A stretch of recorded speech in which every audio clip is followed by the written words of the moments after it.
and good morning, good afternoon, good evening.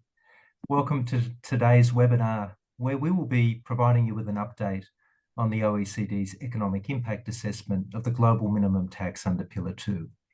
Of course, this forms a key part of the two-pillar solution to address the tax challenges arising from the digitalisation of the economy. And that was an agreement that was struck, an historic agreement struck back in October 2021.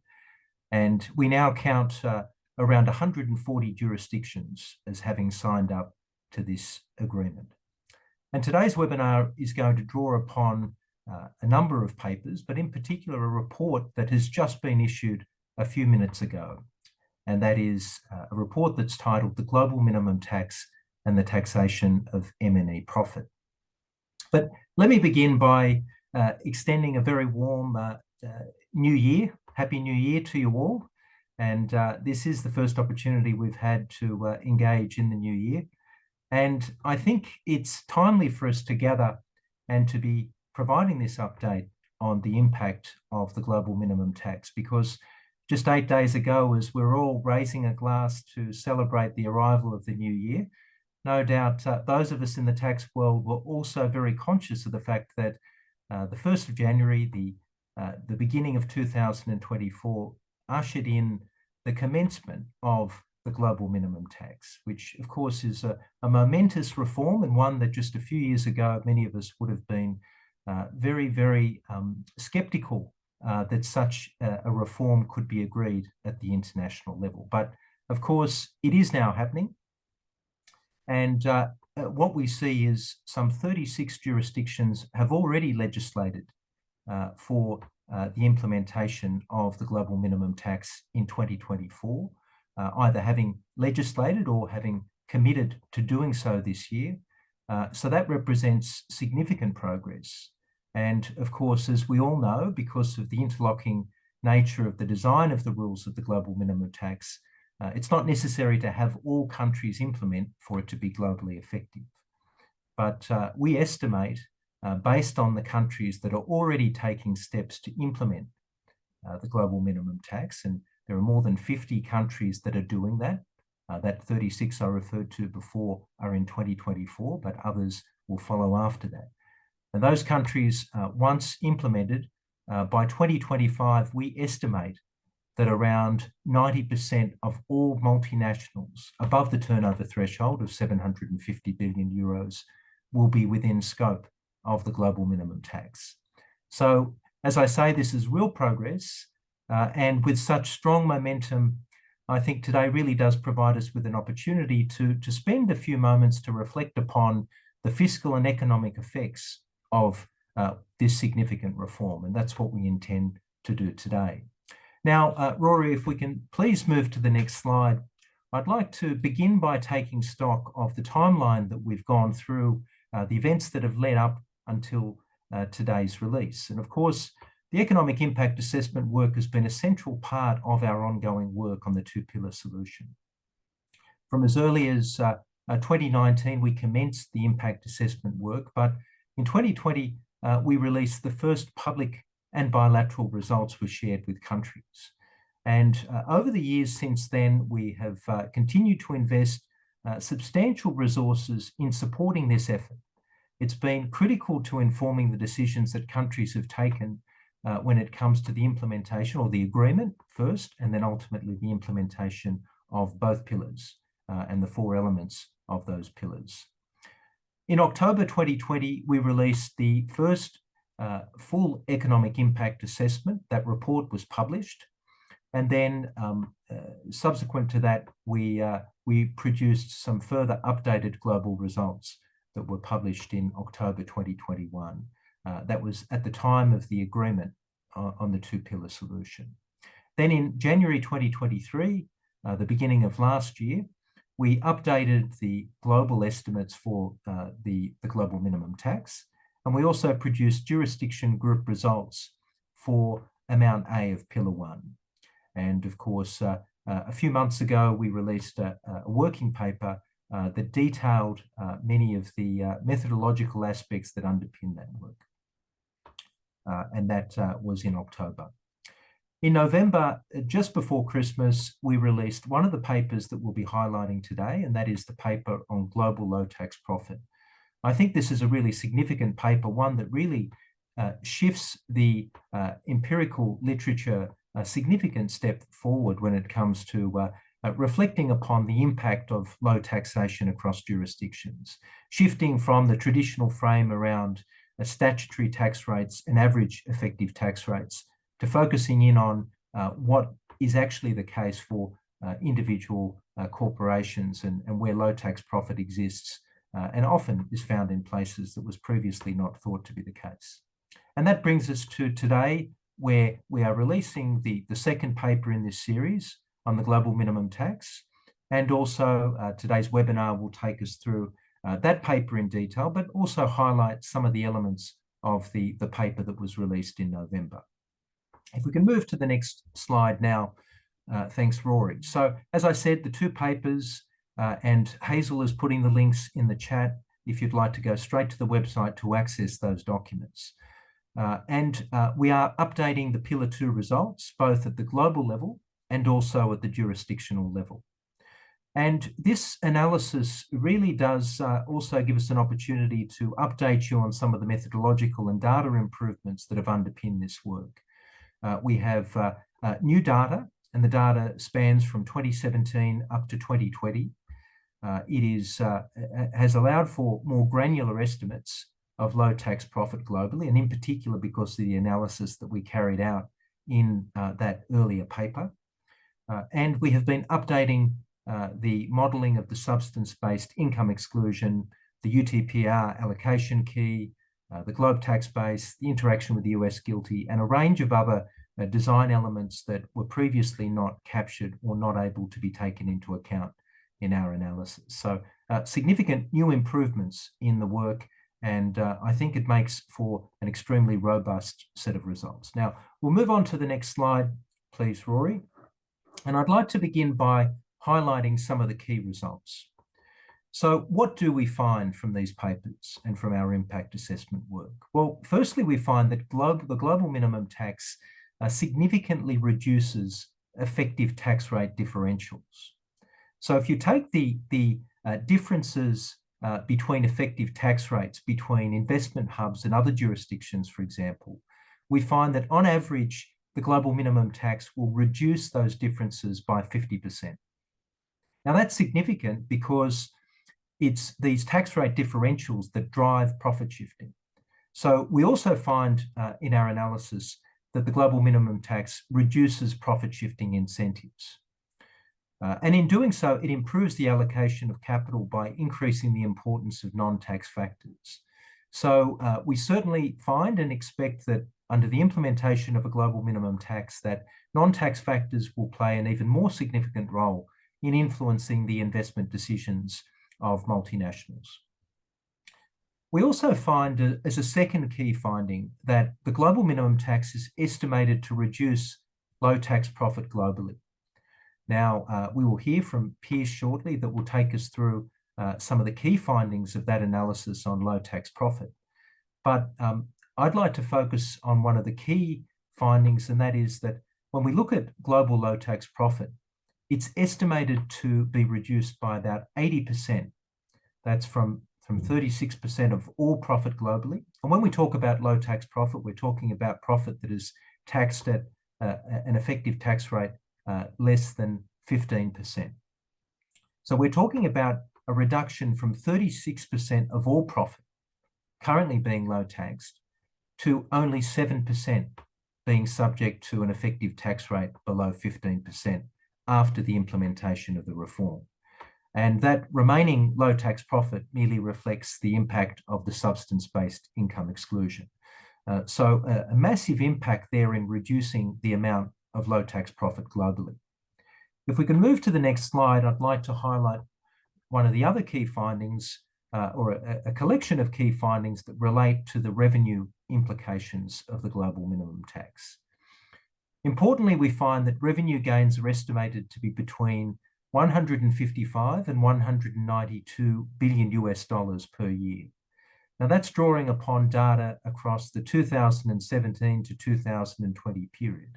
Of course, what we do observe in that 2020 year is the impact of the COVID pandemic, which of itself had a significant impact on the profits of multinationals globally.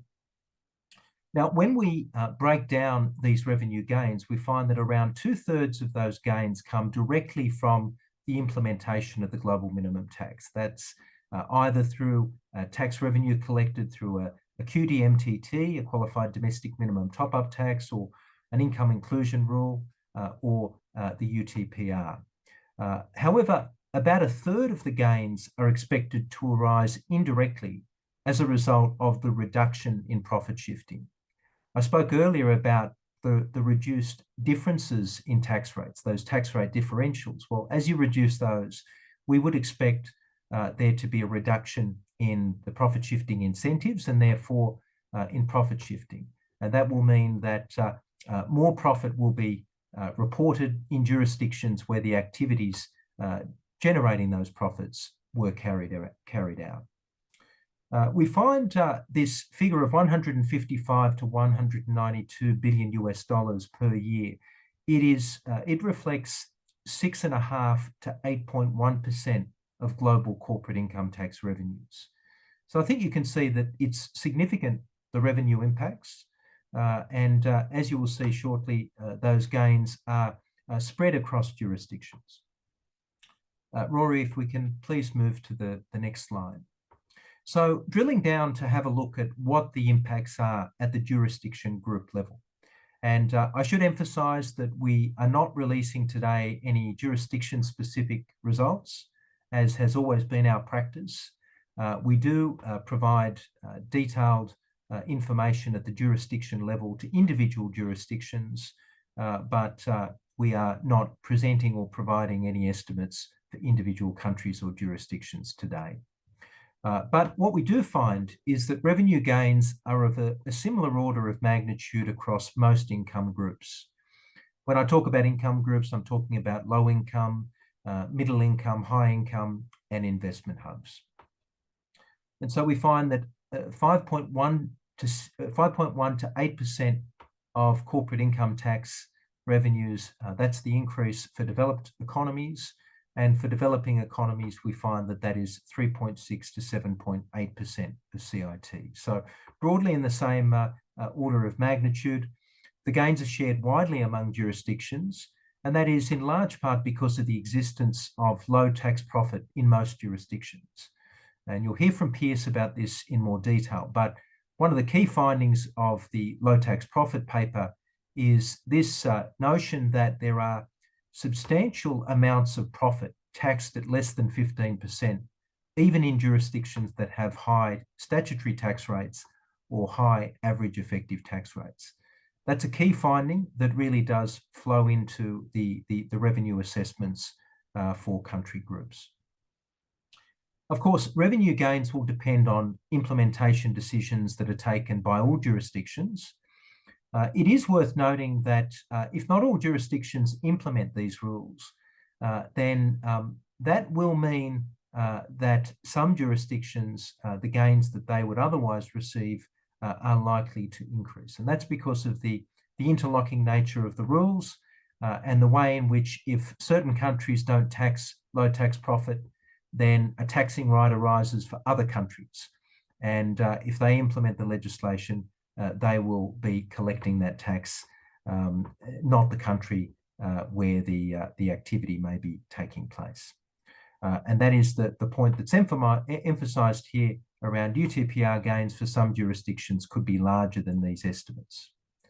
If we can move to the next slide, please, Rory. And if we just for one moment focus once again on this idea of location of low tax profit, we find that broad-based revenue gains across jurisdictions stem from this key finding, and that's from the first paper. You'll hear about that in more detail shortly. But we find substantial low tax profit in high tax jurisdictions. Now, that's generally as a result of various tax incentives. So just to take a few examples, tax holidays, which we sometimes find to be more common in developing countries, or patent boxes that we find to be more common often in developed economies.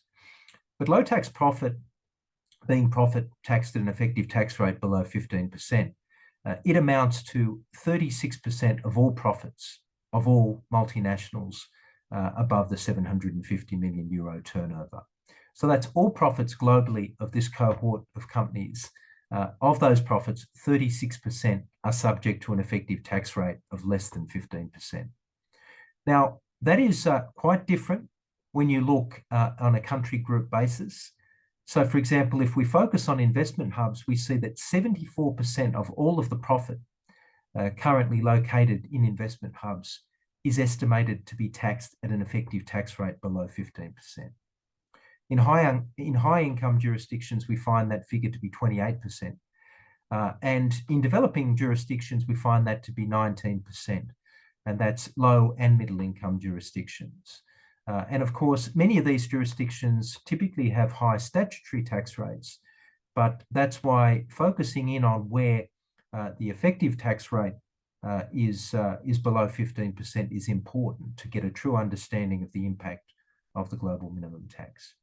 And what I think is a really stunning finding of the first paper, the paper released in November that feeds into the analysis today, is that more than half of all low tax profit globally is actually located in high tax jurisdictions. That is, jurisdictions that have an average effective tax rate above 15%. So it really does show that not only do you need to look beyond statutory tax rates, you need to look beyond the average effective tax rate to see what is really going on within jurisdictions. And I think that's one of the great innovations of this paper on low tax profit, that it does that, I think, for the very first time and sheds new light on the location of low tax profit. And ultimately, that feeds in as a key part of our analysis in determining the revenue impacts of the global minimum tax. Now, Rory, if you can move to the next slide. And at this point, I will be handing over to Pierce O'Reilly, who will be taking us through some of the key findings of that first paper. Over to you, Pierce. Thanks, David, and hello, everyone, and thanks for joining. So I'll speak about the first paper of the two papers that is part of this update of the Pillar 2 impact assessment. This first paper was released last November and looks at the global taxation of MNE profits. So essentially, how much profits are MNEs making worldwide? How much tax are they paying worldwide? Where are they paying that tax, and where are those profits? So if we go to the next slide, as David mentioned, one of the key innovations in this paper, one of the key things we wanted to achieve was to try to take a better account of the variation within jurisdictions in effective tax rates. So what do we mean by that? Well, if we look at the two figures on the left of the slide here, that really represents the state of our approach to modeling effective tax rates in our previous work. So what we did previously was we tried to calculate the effective tax rates of different jurisdictions, jurisdiction by jurisdiction. And then where jurisdictions were low tax, we assumed that they had a lot of low tax profits. And then in turn, we assumed that they would be affected by the global minimum tax. But if you look at the charts here, what you can see is, for example, we have the top jurisdiction, the jurisdiction in blue, where profit tends to be a little bit higher taxed. So for us in our previous work, that would be a high tax jurisdiction. And the jurisdiction at the bottom in orange would be a low tax jurisdiction. And so for us in our prior work, that would be a low tax jurisdiction. And we would assume that all of the profit there was low taxed and would be affected by the minimum tax. But something we came to realize, especially as we talked to countries as they considered implementation of the global minimum tax, is that there's really a diversity of effective tax rates that MNE affiliates pay in different jurisdictions. So, and that's really shown in the chart there, where it shows a distribution of effective tax rates within a given jurisdiction. And so, countries were telling us, well, okay, my statutory rate or my average rate might be quite high, but I have some MNE affiliates in my jurisdiction that are paying lower rates. And that could be because they're benefiting from an IP regime. It could be because they're benefiting from a tax holiday. It could be because they're exempt from corporate income tax. It could be because they're benefiting from some other tax incentive. But we realized really that if we didn't fully account for this diversity of tax rates that different M&E affiliates were paying within a given jurisdiction, we wouldn't give a proper accounting of the impact of the minimum tax. And so that's why our approach has really tried to shift to the version that you see in the two panels on the right. And so in this panel, we try and say, okay, well, if we look at the top jurisdiction, we see that there's a diversity of effective tax rates in that jurisdiction. Some firms are paying a higher rate, some firms are paying a lower rate. And what we would say is that in terms of the minimum tax, the portion of this jurisdiction in the top right panel that is in orange, that is below a minimum tax rate level, would be potentially subject to the minimum tax, even though most of the profit in that jurisdiction would be taxed at effective rates above the minimum rate and so wouldn't be affected. And this is really what we wanted to do. We wanted to move from the approach that's on the left, where we have some jurisdictions high tax, some jurisdictions low tax, and things are very bifurcated, to this perspective that's represented on the right, where many different jurisdictions have some low tax profit. Jurisdictions that are, zero tax jurisdictions or very low tax jurisdictions in general probably have a lot of low tax profit. But even in jurisdictions that have high statutory rates or even high average effective rates, they may still have some profit that is low taxed. And this really was the object of this additional paper. And it really then has important implications for the impact of the global minimum tax overall, which Anna will discuss in the next section. So if we go to the next slide. So how did we try and do this? How did we try and build this picture of the location of low tax profit in low tax jurisdictions, but also in high tax jurisdictions? Well, first, we tried to estimate the average effective tax rate within each jurisdiction in our data set. So what's the average value within a given jurisdiction? Then from that average value, we tried to estimate a distribution of the effective tax rates within each of the jurisdictions in our data set. So we have an average value, then let's also try and have a distribution to try and see how low do effective tax rates go within a given jurisdiction and how high do they go. Then from that, we tried to get a sense of, okay, well, what's the global distribution of profit across all of the jurisdictions?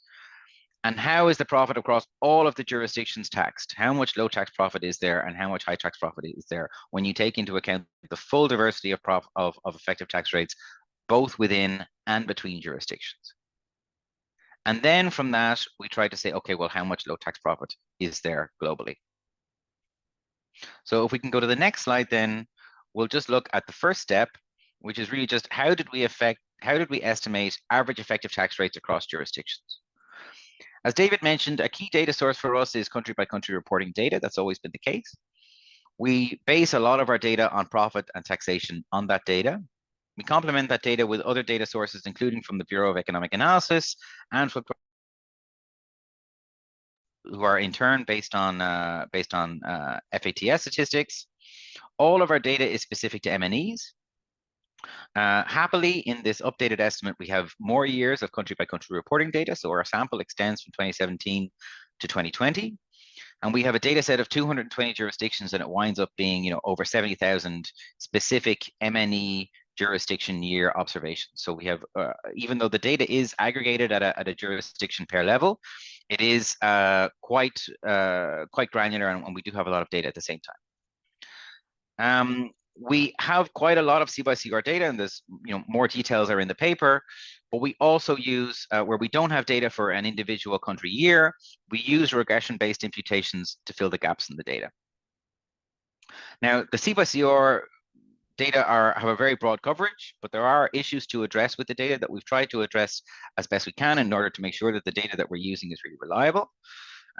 We focus in the first instance on multinational affiliates that have positive profits, but then we adjust the profit data to take into account for two things. First of all, the issue well known to users of C/CR data that there can be some double counting in the C/CR data, which we've tried to correct for.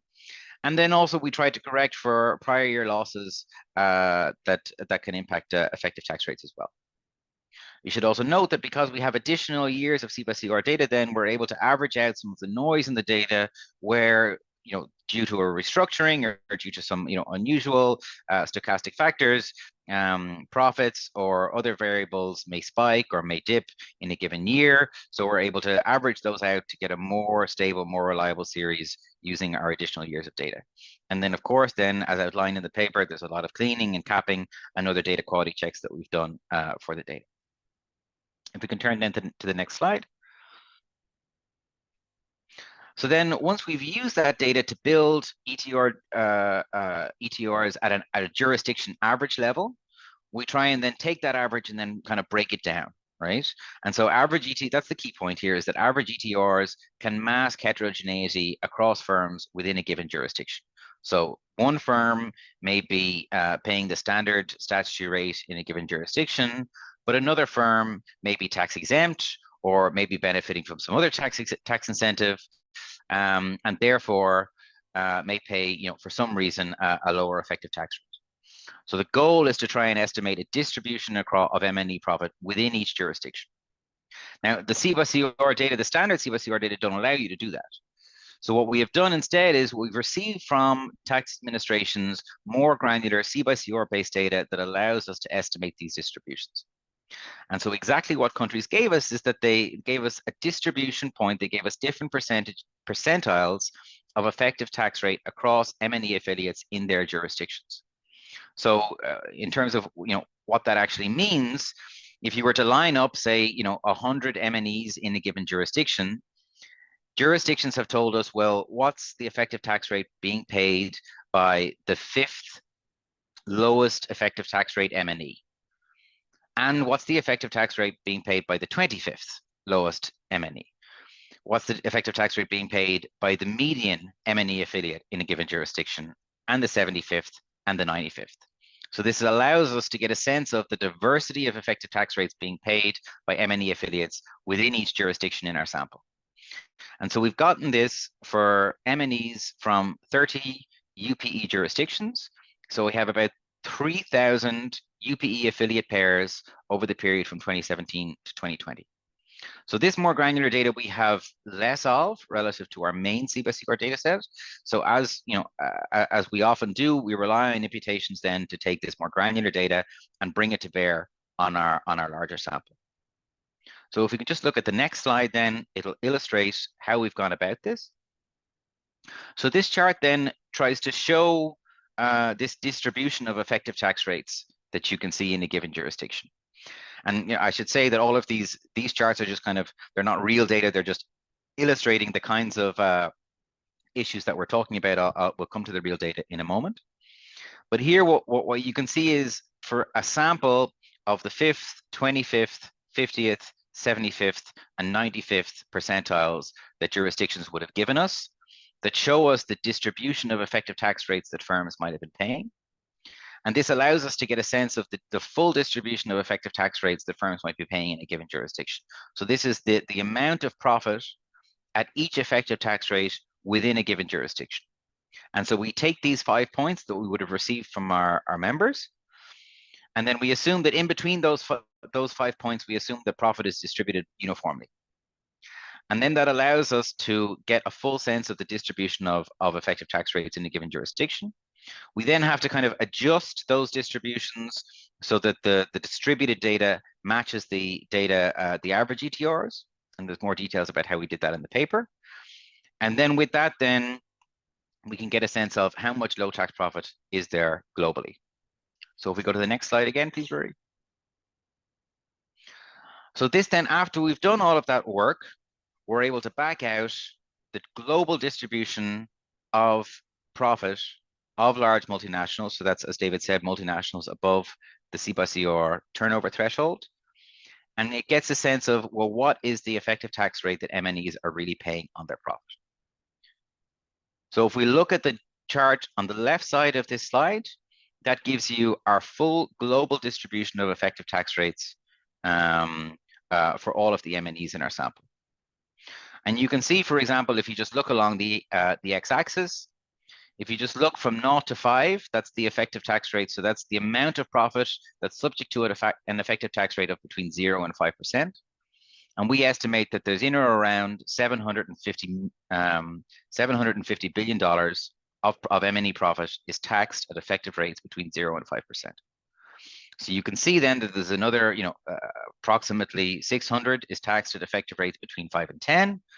Another approximately 750 being taxed at effective tax rates between 10 and 15, and so on.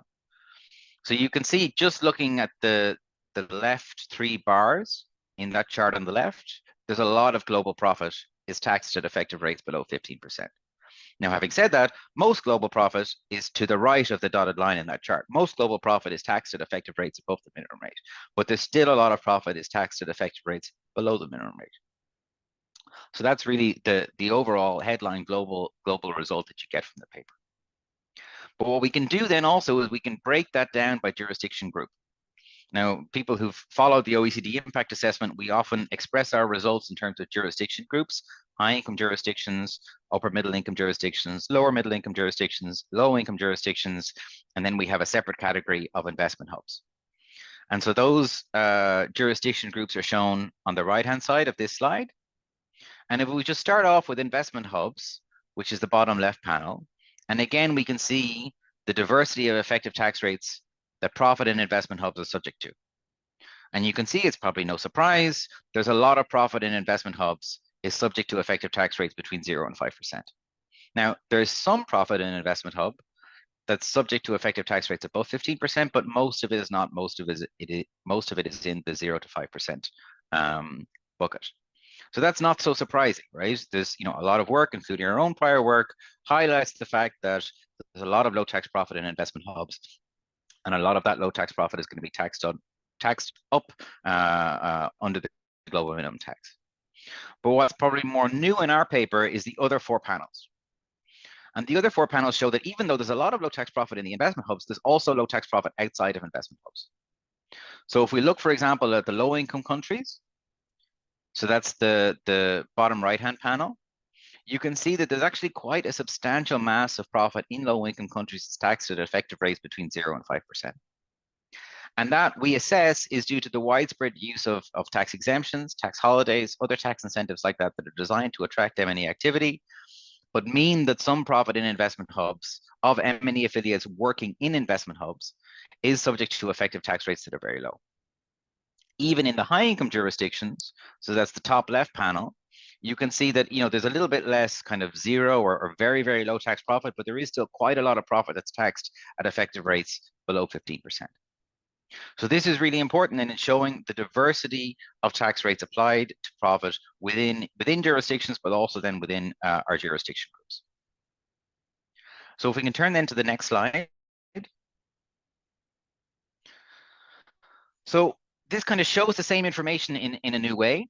What you can see in the x-axis is the average effective tax rate across all of the jurisdictions in our sample.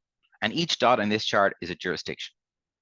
So you can see we have some zero tax jurisdictions to the left, some high tax jurisdictions to the right. And then on the y-axis, it's the amount of the share of the profit in each jurisdiction that is subject to an effective rate below 15%. So what share of the profit in each jurisdiction is taxed at an effective rate below the minimum rate? And so, for example, if we look at the top left of the chart, where you see there's a kind of a flat line there at 100%, there's a lot of jurisdictions there at 100%. These are jurisdictions where basically all the profit in the jurisdiction is taxed at an effective rate below 15%, right? And so you can think of jurisdictions, with no CIT system, all of that profit is going to be low taxed. And so, looking at the left-hand side of the chart generally, this is kind of the standard impression of the global minimum tax. And indeed, it's the impression that one would have generated from our own previous work, which shows that there's a lot of low tax profit in low tax jurisdictions, and that low tax profit is going to be subject to top-up tax under the minimum tax. But what's new in this paper is what's in the right, what's inside the blue box that you can see in the chart. And each of these dots represent a jurisdiction where the average effective tax rate is above 15%, but there's still some low tax profit. And that is most of the jurisdictions in the inclusive framework. You see some jurisdictions along the very, very bottom of the chart that actually have no low tax profit, but there's only a handful. We assess that most jurisdictions have some amount of low tax profit therein, due to tax incentives, due to other provisions. And so that's the really important takeaway from this paper. Next slide. So how much low tax profit is there, roughly speaking, in their jurisdiction groups? Well, here in this table, we break down by jurisdiction groups what is the share of the profit in that jurisdiction group that is subject to an effective rate below 15% or subject to an effective rate below 5%. So about 28% of profit in high income jurisdictions we assess is subject to an effective rate below 15%. In investment hubs, it's 79%. But outside of investment hubs, it's in between, a fifth and kind of a quarter, right? So there's a lot of profit even outside investment hubs is subject to effective rates that are below 15%. In terms of very low tax profit, there is still some outside investment hubs, but investment hubs have a much higher concentration of very low tax profit.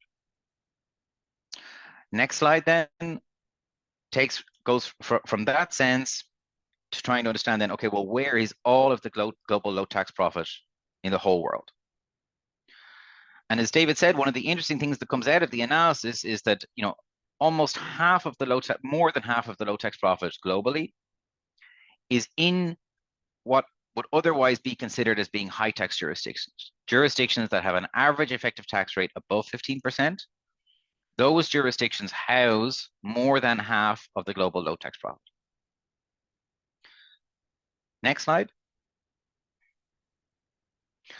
So this is the main takeaway from the first paper, where we try to provide a comprehensive global accounting of the effective tax rates that are being paid by M&E affiliates worldwide.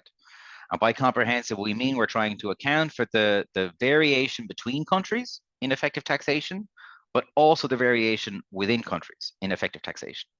And then when we do that, we find lots of low tax profit in low tax jurisdictions, but we also find lots of low tax profit in high tax jurisdictions. And the data is aggregated and the data is based on C/CR, and we know that the C/CR data has its limitations, but we still think that this kind of global accounting of the effective tax rates of multinational affiliates has not been done before. And we think it has important implications for the minimum tax debate, as Anna will show in the next section. And practically speaking, what do we mean? Well, we mean that if you're a jurisdiction where you have a high average effective tax rate, but you have some low tax profit, you can also benefit from minimum tax by taking the low tax profit that's in your jurisdiction and either subjecting that to a domestic minimum tax or engaging in the kind of tax incentive reform that will allow you to top up that tax yourself. So with that, then I think I'll pass to Anna, who will use this data then to assess the impact of the minimum tax in general. Next slide. Thank you, Piers, and hello, everyone. So we move to the last part of the presentation, and I'll present some of the insights we've gained in this second paper, where we investigate the impact of the global minimum tax on the taxation of M&E profits. We go to the next slide, Rory. Thank you. To do so, what we do is we build on the insights, as Piers has said, from the first paper on the global location of M&E profits and their current taxation. But to analyze the impact of the global minimum tax, we need to complement that data on the profits and taxation of M&Es with additional data on the global activities of M&Es. So more precisely, what I mean is we gather data on where M&Es locate their revenues, their assets, their employees, and their payroll.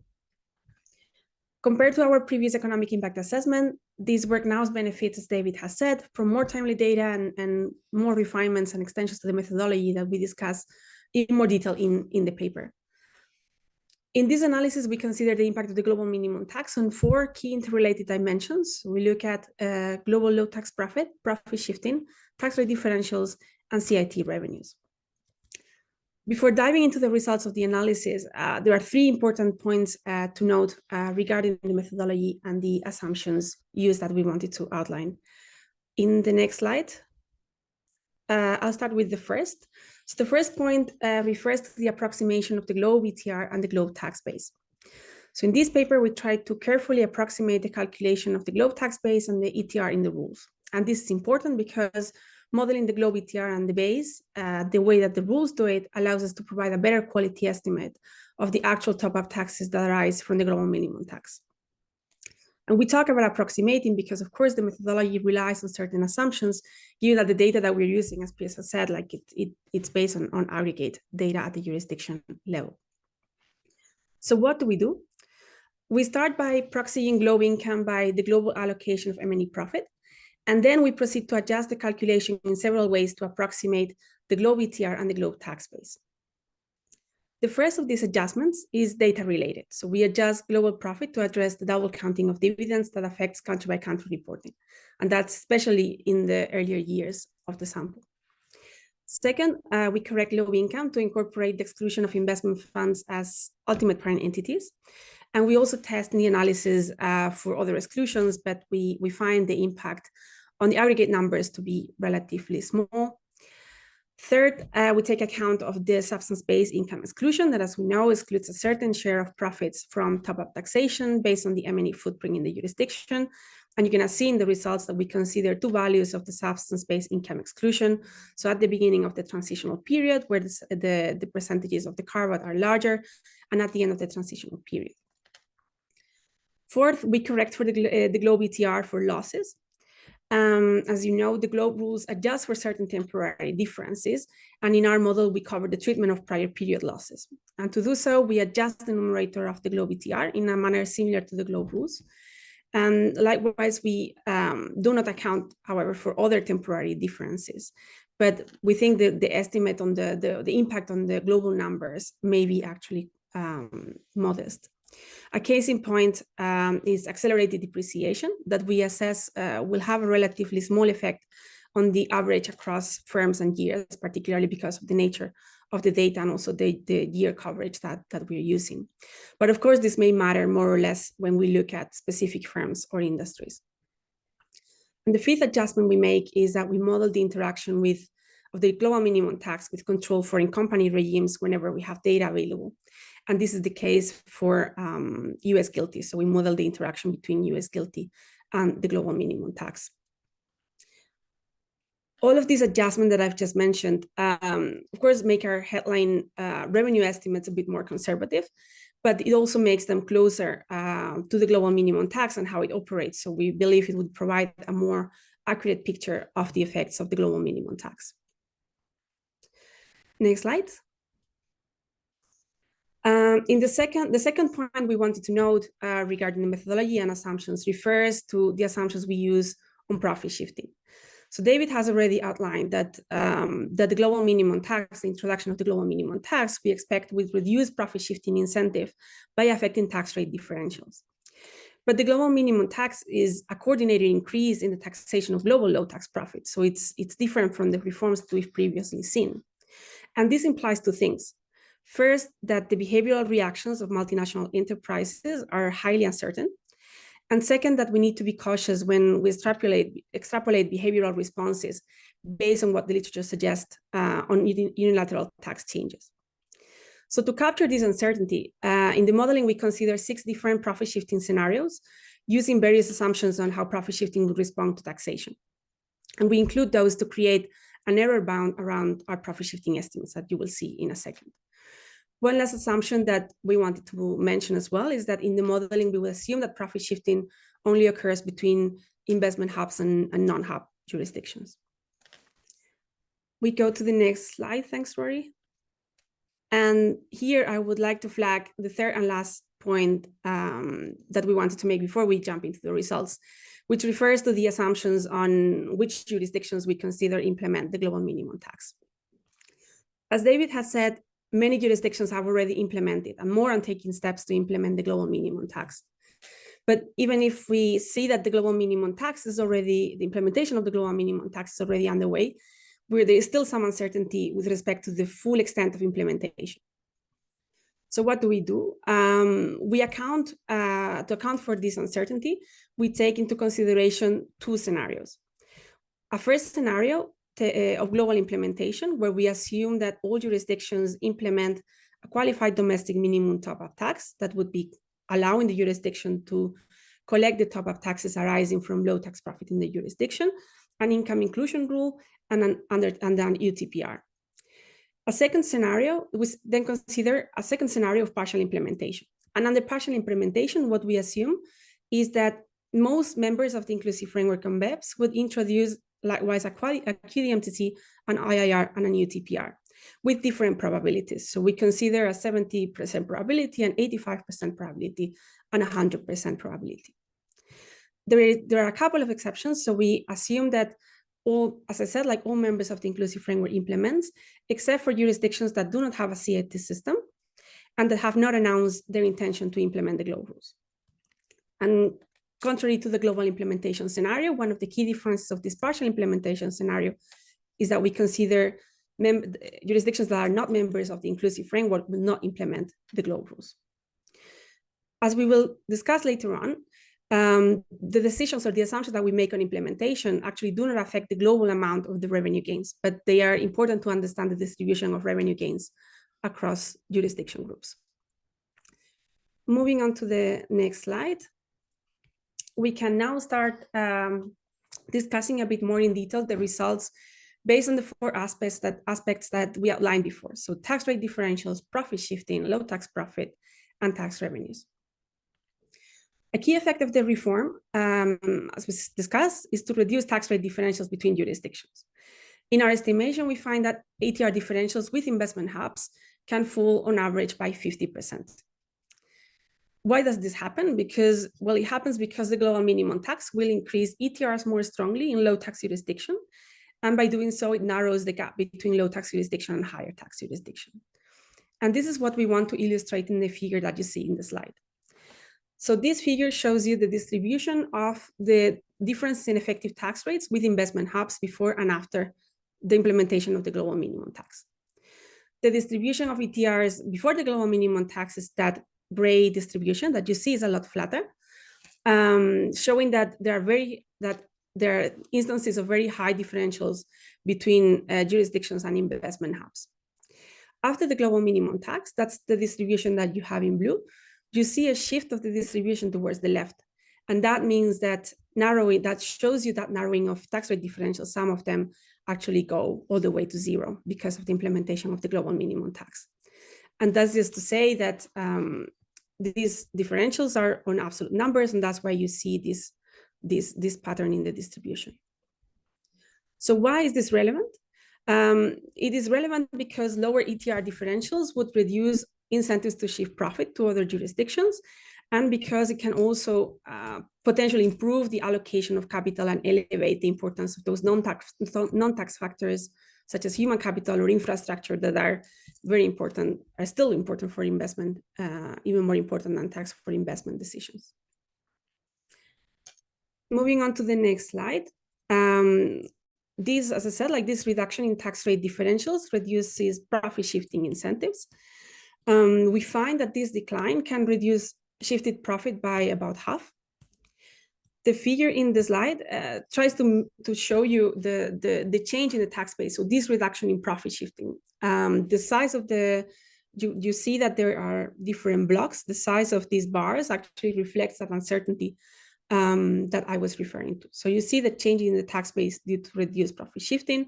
We see a negative number, a loss of tax base in investment hubs because of this reduction in profit shifting, which then translates into an increase in the tax base for all other jurisdictions. And this is what we will refer to as the indirect effect of the global minimum tax in increasing domestic CIT revenue. So part of the tax base, because of the reduced profit shifting incentives, would stop being located in investment hubs and would flow to other jurisdictions, translating into higher revenue gains.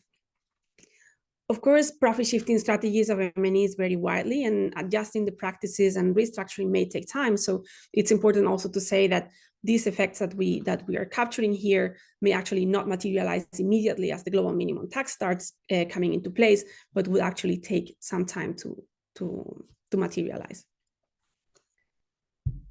If we go to the next slide.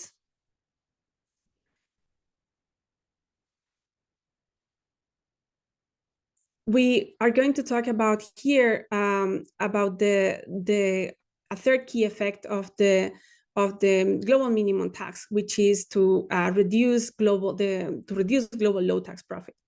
And this occurs because the global minimum tax, as we were saying before, increases the average taxation of MNEs. And it does so in two ways. First, as profit shifting falls, more profit will be taxed in higher tax jurisdictions. And second, because the global minimum tax will reduce low tax profit directly by applying top-up taxes. So the figure in this slide shows you the distribution of total profits across different buckets of effective tax rates for MNEs. And that is before we take into account profit shifting effects and before we take into account the global minimum tax. So it's very useful to illustrate both these indirect and direct channels that the global minimum tax uses to decrease low tax profit, sorry. The gray line that you can see shows you the status quo, showing a significant mass of profit that's taxed below 15% and at rates below 5%. And this is matching what Piers was discussing in the first paper. We then take into account that, as we said, that the global minimum tax will reduce incentive for profit shifting.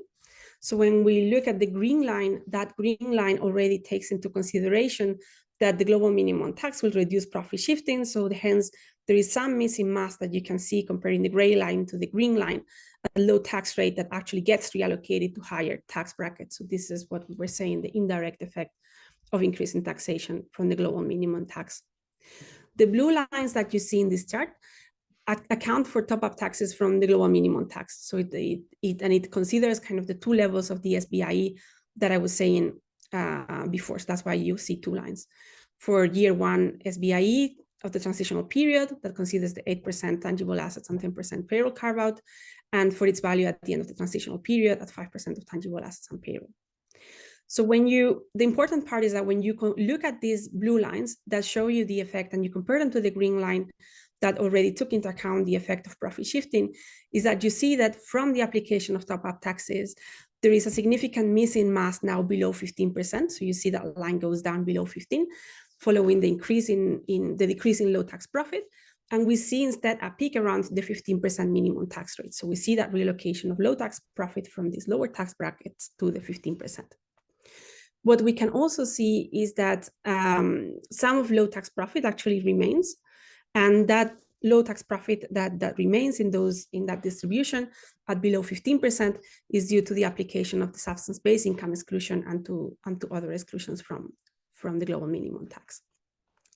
A key thing also to highlight is that even though we talk about the effect of the global minimum tax in these direct and indirect channels, what we can see also from this chart is that the mechanism that actually achieves a greater decrease in global low tax profit is actually the direct effects of the global minimum tax, that is the application of top-up taxes rather than the indirect channels, so that reduction in profit shifting. Moving on to the next slide, we actually translate this increase in the average taxation of MNE profits that we showed you with this distribution into what it means for the global decline in low tax profits. So we estimate that actually the global minimum tax will reduce the share of low tax profit, MNE profit, by 80%.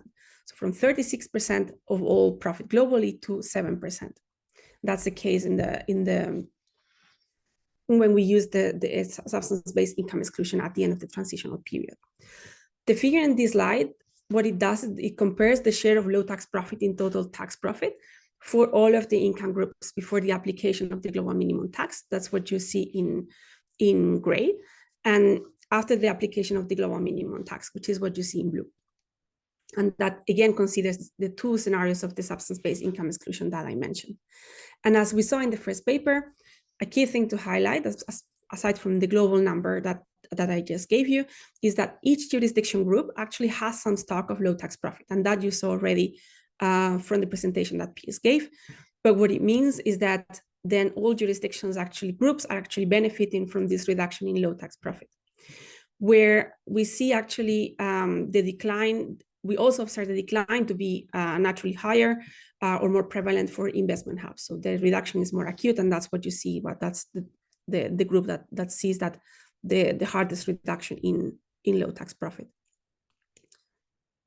In the next slide, I'll show you the last of the key results that we wanted to mention today, and is the effect of the global minimum tax on corporate income tax revenues.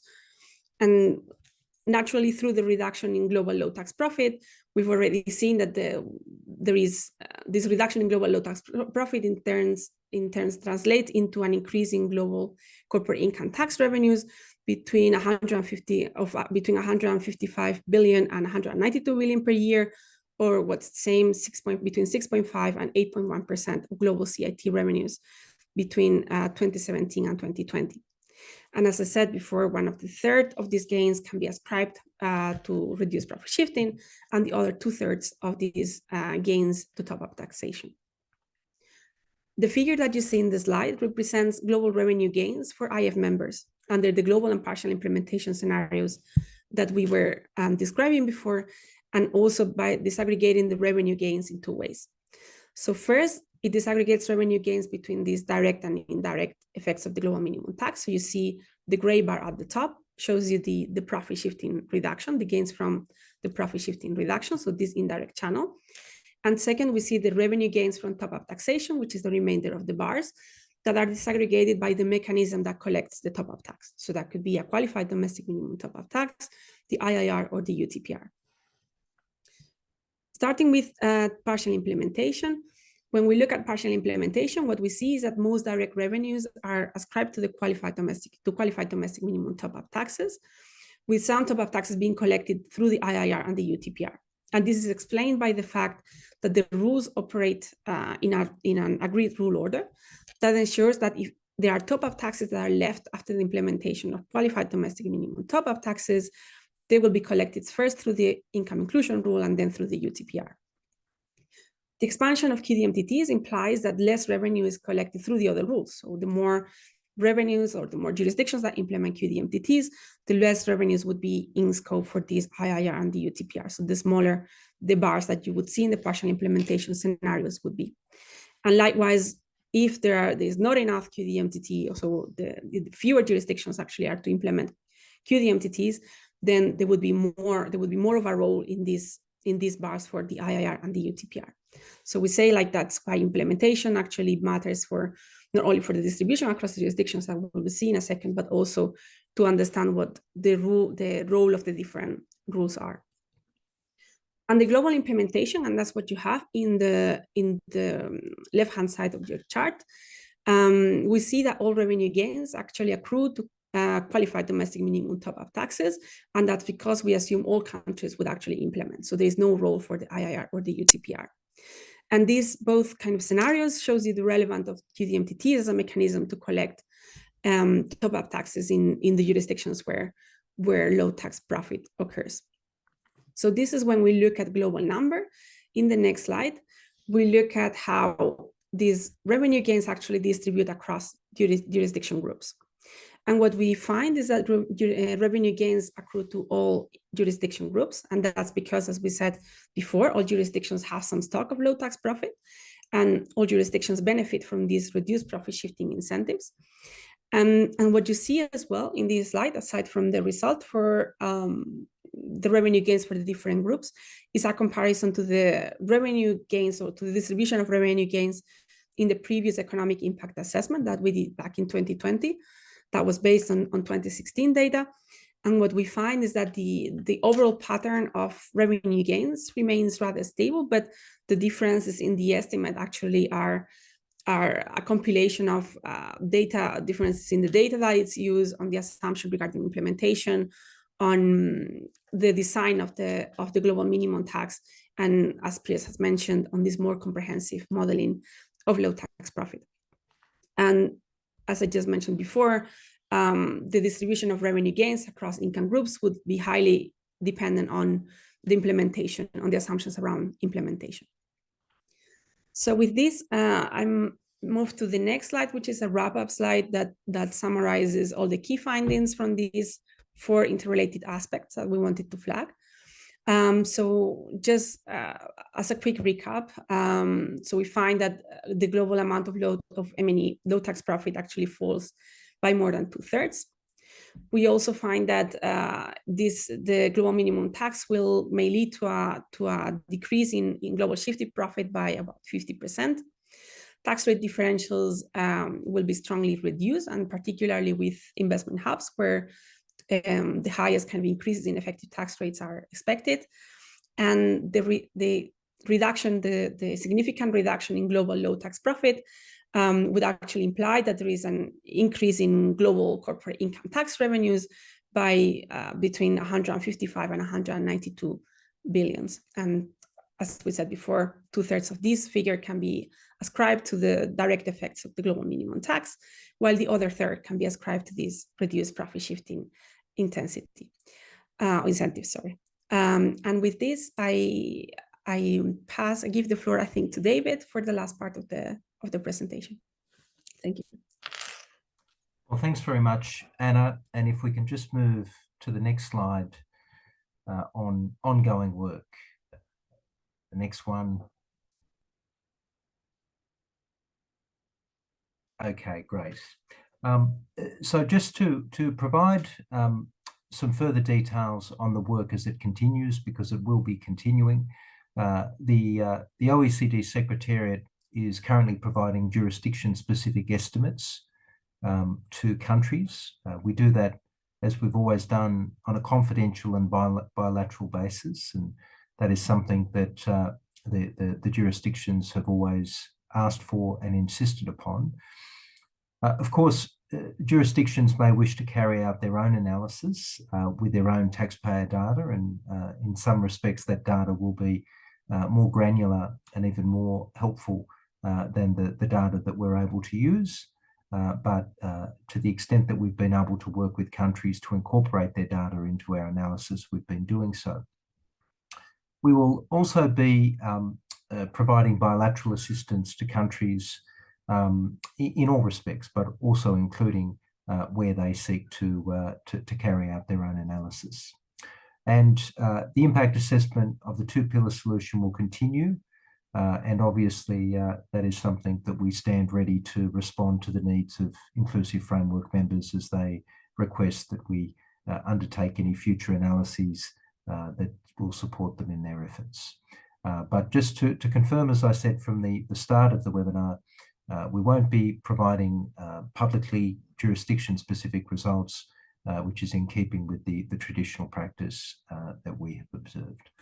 Now, that brings us to an end of the presentation. I have to say we have been absolutely overwhelmed with questions, and I don't think I've ever seen so many questions come in through the Q&A function as we've got for this webinar. We'll do our best to get through as many of them as we can, but if we're not able to get through them all, we will come back to those that have asked those questions bilaterally. Because you've registered to participate in this event, we'll have your contact details and we'll come back to you. But I'm just going to turn to the questions that we currently have coming in, and just bear with me as I try and work through them all. The first one that I see is the OECD, has previously said that Pillar 2 would raise up to $200 billion each year. Why is the current estimate lower? Look, I'll have a go at that and then hand over to Piers to drill down into a bit more detail around some of the specifics of the modelling work. But previously, it is true, we have said that the estimated revenue gains would be up to $200 billion each year. Today, in our range that we've presented, it's between 155 and 192 billion US dollars a year. So it's in the same ballpark. But one thing that I would note is that in the most recent analysis, we've been able to take into account the 2020 data, which, as I mentioned earlier in the webinar, does have the impact of the COVID-19 pandemic.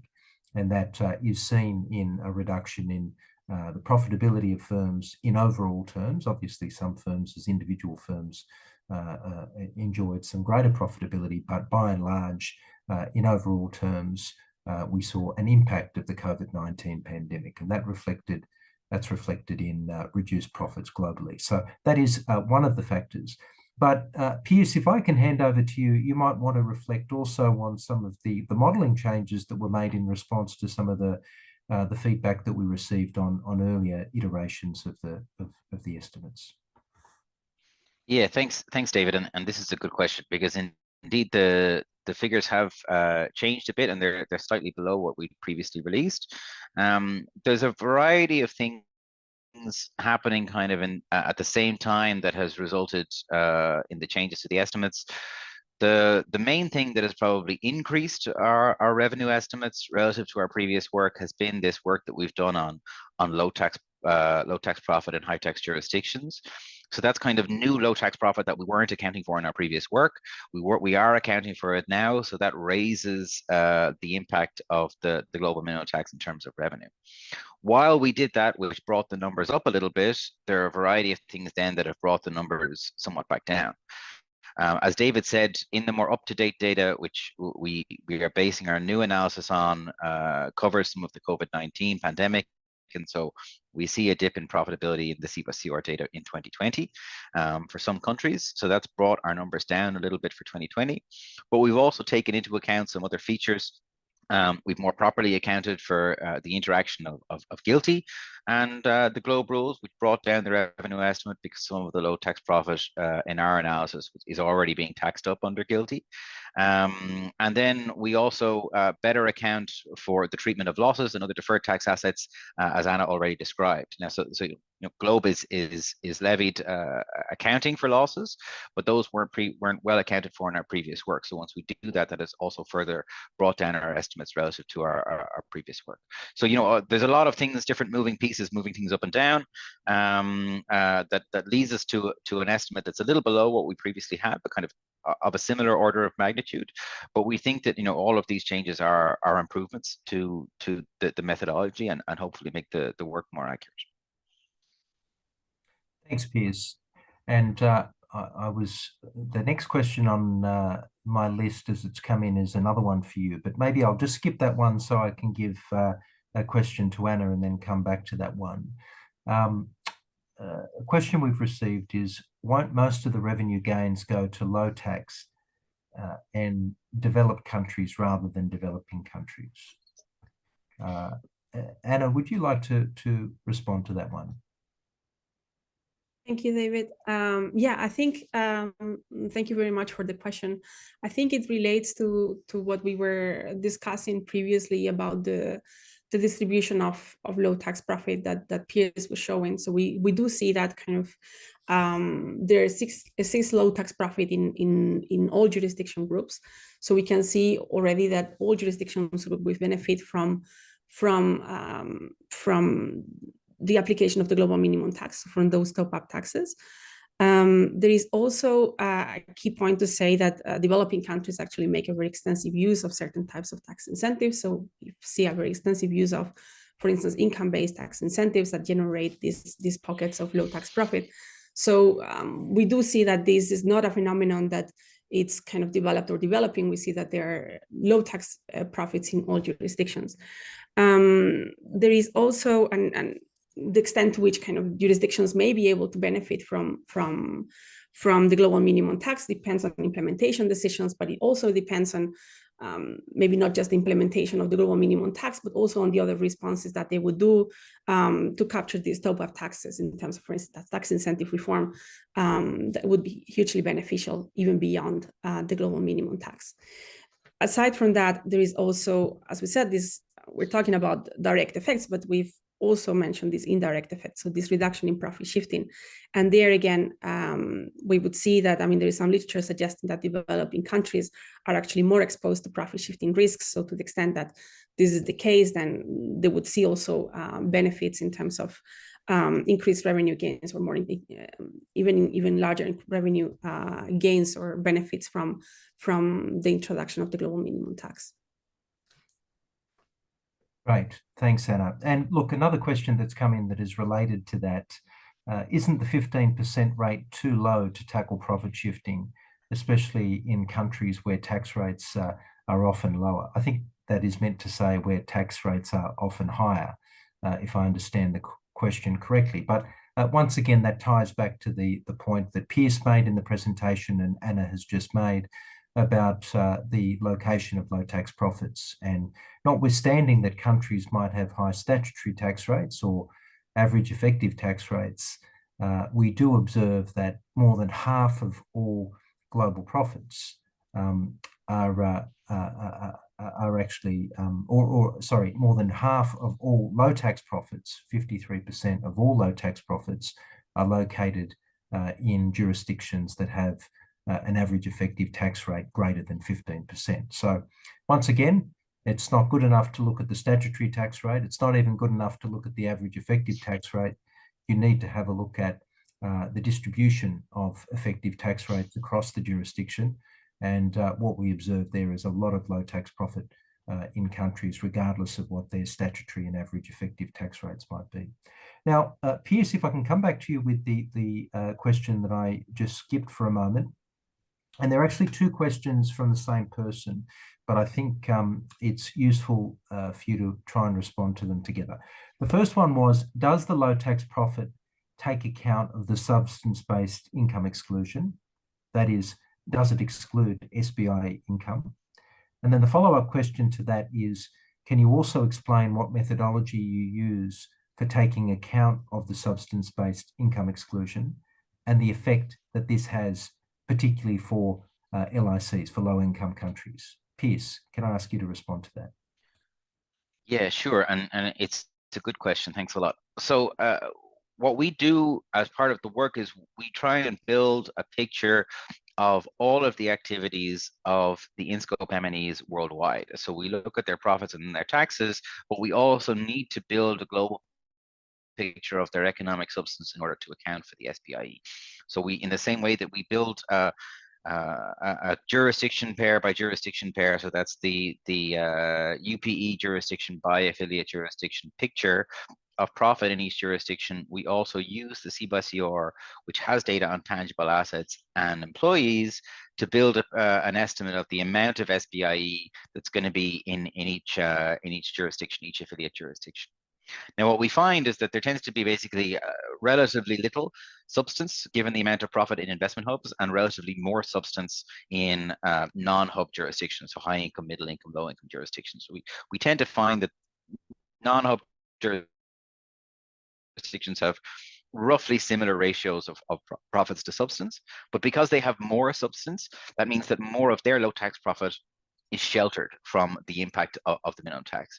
And that's important because, you know, one of the concerns that countries, especially developing countries, have echoed to us is that they want to be able to continue to use tax policy to attract investment if that investment is, you know, genuinely generating assets and jobs. And so the answer is that, you know, where there is a lot of substance, the low tax profit there can be protected from the application of the minimum tax. Now, having said all that, we still find that there are gains from QDMTTs in jurisdictions where there is high substance. So even though in, you know, developing countries, but also in developed countries, there is a lot of substance, there is still sufficient profits in those countries that even accounting for the SBIE, there is going to be, we assess, tax in those jurisdictions that is going to be subject to the GMT in one form or another. So that can be either from a QDMTT if the affiliate jurisdiction implements a QDMTT, or through one of the other components of the GLOBE rules. Great, thanks very much, Pierce. Moving on to the next question. What would TIWB assistance be like for developing countries? And of course, TIWB is Tax Inspectors Without Borders. Thanks very much for that question. And TIWB, it'll be possible for it and its officials to be deployed, its experts to be deployed in a whole range of ways in support of developing countries. In terms of the global minimum tax and Pillar 2, what is currently envisaged is assistance in a number of respects. One is to help with the analysis of current tax incentives in countries to assess the impact of the new rules on those tax incentives. And we, a couple of years ago, released a report for the G20 on the impact of the global minimum tax on tax incentives. And Anna and Piers were both centrally involved in writing that report, and it sets out some of those implications in detail. But of course, that is something that will need to be assessed on a case-by-case basis, and that's the sort of thing that we would expect that Tax Inspectors Without Borders experts would be able to assist with. We also see some scope for TIWB experts to assist countries in preparing their response in terms of a legislative response, whether or not they will seek to impose top-up taxes themselves or not. And for some countries, it may be important to assess the pros and cons of implementing legislation, and that's something that will be an option as far as the support that can be provided there. And then, of course, where countries choose to implement legislation, Tax Inspectors Without Borders experts will be able to assist in the development of that legislation in some cases. So in all these respects, TIWB, which is an initiative, a joint initiative of the OECD and the United Nations Development Programme, is very well situated to support, in particular, developing countries with the implementation of the global minimum tax.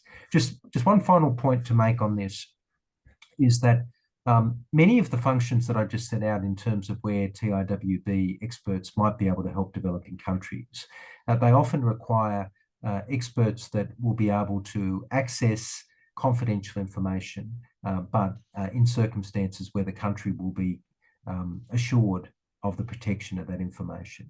Now, this is something that TIWB specialises in. It has the tools, the architecture in place, the infrastructure to ensure that the exchange of information in a confidential way can occur. So that's all to say that TIWB is going to play an important role in supporting developing countries as they seek to implement the global minimum tax. So thanks very much for that question. I'm just turning to the next question. Another question that was received, I'll read it in full. It says, a revelatory analysis. I should say thank you very much for that. A comment. Does this mean that there is now an effective 15% floor for all tax reliefs / expenditures? A question. Is the distribution of low effective tax rates in high tax jurisdictions linked to the sector? Example, banking versus energy. Piers, perhaps that's one that you may wish to respond to, both the comment but also the question. Thanks, David. So the short answer to both is no. There isn't an effective 15% rate on all incentives, and the reason there is really crucially the impact of the SBIE. Where you have a tax expenditure or an incentive that is generating sufficient substance, by which I mean tangible assets and payroll, so personnel, that tax incentive is more likely to be protected by the minimum tax because of the SBIE, protected from the minimum tax, I should say, because of the SBIE, and therefore is more likely to remain effective. So that's why, you know, it's not necessarily the case there is a 15% rate on all incentives. It really depends on the incentive and the kind of economic activity that it's generating. If you have, for example, an incentive that is attracting a lot of profit, but not attracting a lot of substance, then that incentive and the associated profits with it are more likely to be subject to a 15% rate because the SBIE will offer less protection. So that's one of the ways in which really the design of the minimum tax is striking this balance between preserving the effectiveness of tax incentives that work in terms of generating, you know, additional economic activity, while at the same time levying additional top-up taxes on incentives that are there to attract profit without substance. In terms of the second questions on you know, the sectoral breakdown, the short answer is we don't know because we don't have CBCR data by sector. We would really like to know, but that's just not something that we've been able to look at with the data that we have. Great, thanks, Piers. Look, we've had more and more questions come in even while we've been answering these questions. We are just not going to be able to get through them all. So apologies for that, but we will come back to you. A question. New report says estimate of CIT raised has increased compared to 2020, but it has fallen compared to last year, hasn't it? Well, I think that's the question that we answered up front, which is the estimates that most recently had been produced prior to these estimates indicated up to 200 billion US dollars. Now we're in the ballpark of 155 to 192 billion US dollars, and Piers has already explained the reasons for that. Now, I'm just going to go back to the top of the list. The question, does the OECD supply an overview of which countries are high, middle, low-income jurisdictions and investment hubs? That information is available in one of the annexes to the report. So I would request that you go to the link. I think it's been put in the chat, and you go to the report and have a look in the annex, and it will answer that question. Now, we're going to have to perhaps limit it to just another couple of questions, but the next one I'm looking at is, have you been able to validate with sample countries that indeed there are incentives that are applied to a level that would explain magnitude of the estimated low tax profit in such jurisdiction?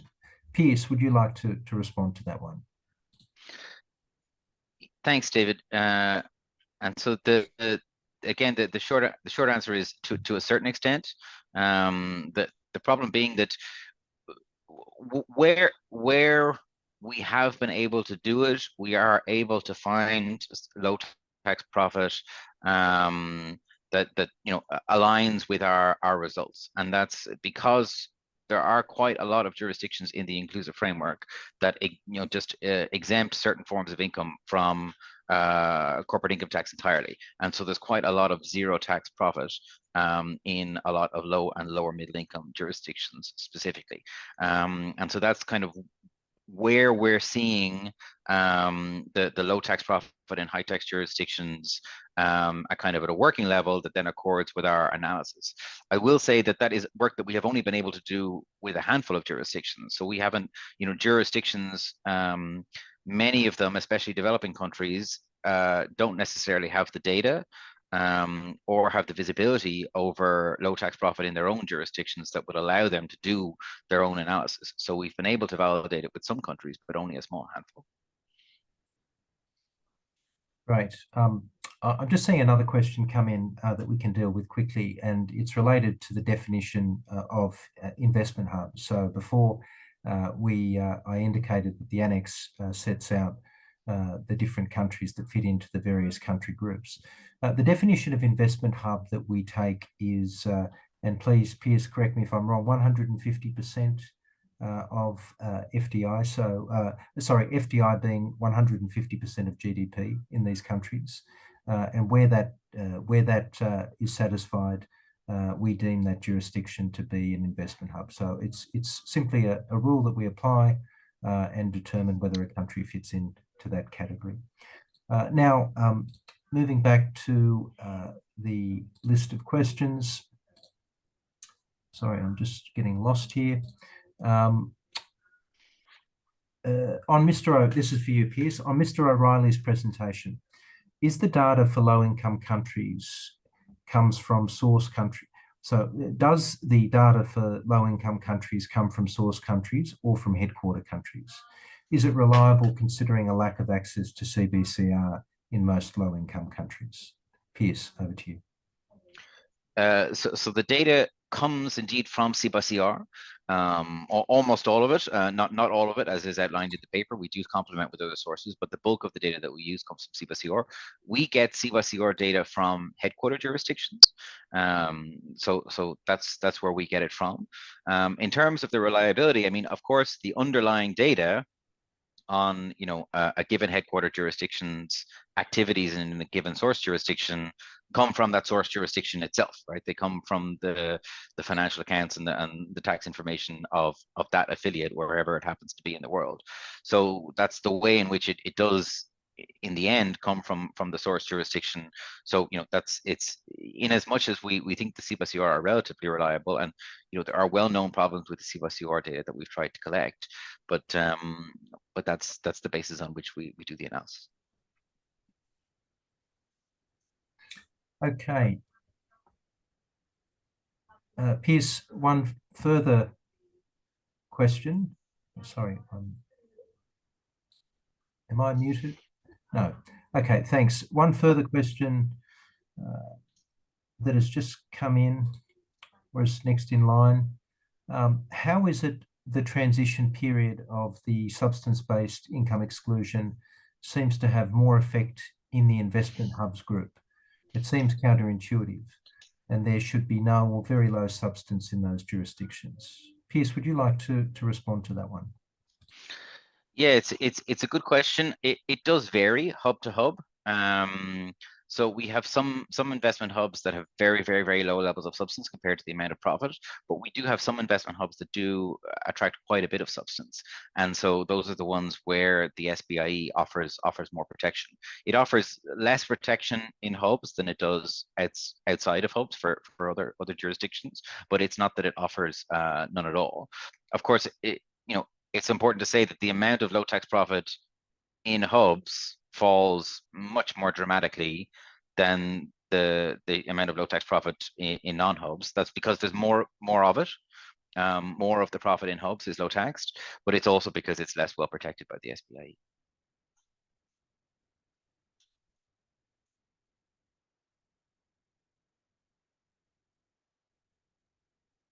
Thanks, Piers.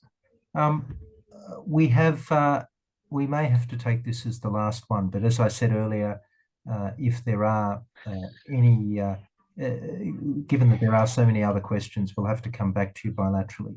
The question is the methodology used to avoid the double counting of dividend income as part of the globe base discussed in the paper? Could you please discuss your approach more generally if it is not in the paper? Piers, would you like to respond to that?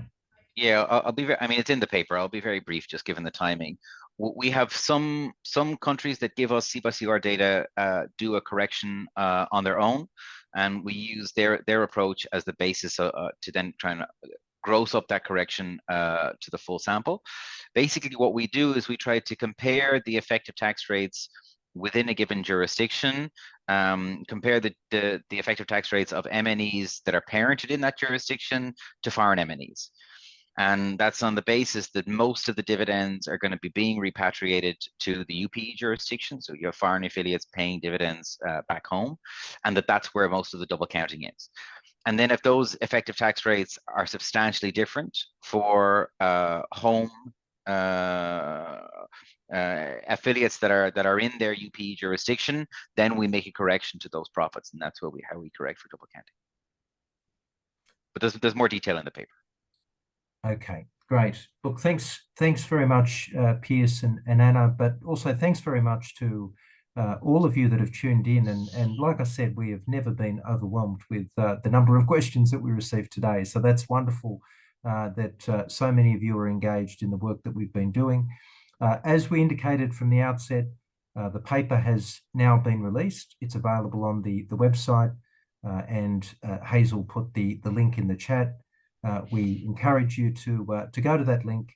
The presentation that we used today for the webinar will also be posted up on the website for future reference, as will the video recording of this webinar. So can I conclude by thanking you all for taking the time to join us. We are very pleased to be able to share this research with you all, and we look forward to being able to continue to work with you all in shedding even more light on the implications of the implementation of the two-pillar solution. Thanks very much. We wish you all the best for your day.